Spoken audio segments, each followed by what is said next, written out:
I'd like to take 2 minutes to explain to you a new initiative that we've launched for poetry. And it's called Poetry in Voice, or Les Voix de la Poésie.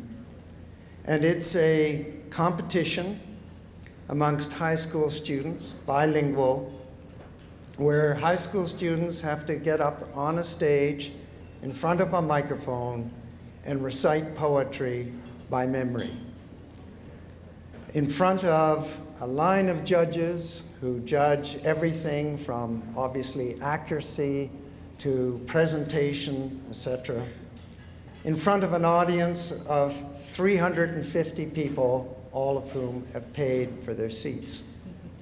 This is not an easy task for high school students. We've had the first set of finals, April 12th, and it was a tremendous success. And the winner of those finals was Jonathan Welstead.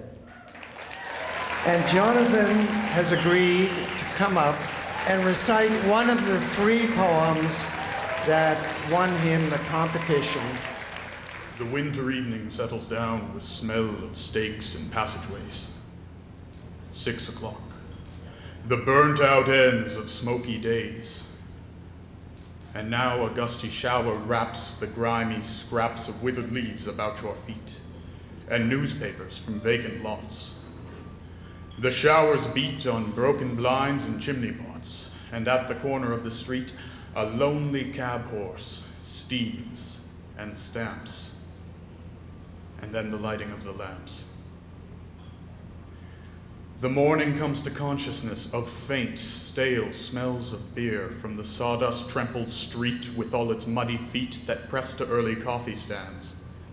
With the other masquerades that time resumes, one thinks of all the hands that are raising dingy shades in 1,000 furnished rooms.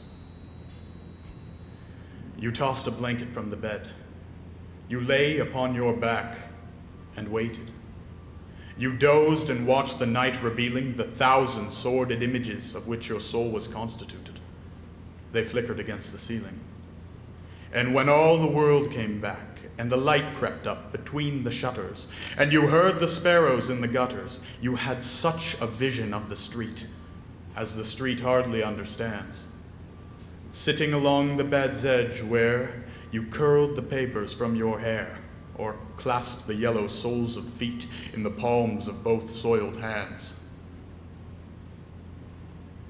His soul stretched tight across the skies that fade behind a city block, or trampled by insistent feet at 4 and 5 and 6 o'clock, and short square fingers stuffing pipes, and evening newspapers, and eyes assured of certain certainties.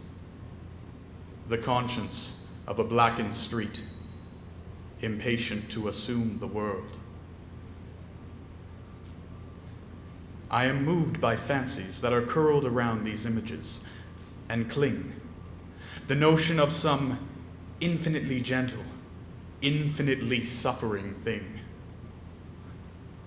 Wipe your hand across your mouth and laugh. The worlds revolve like ancient women, gathering fuel in vacant lots.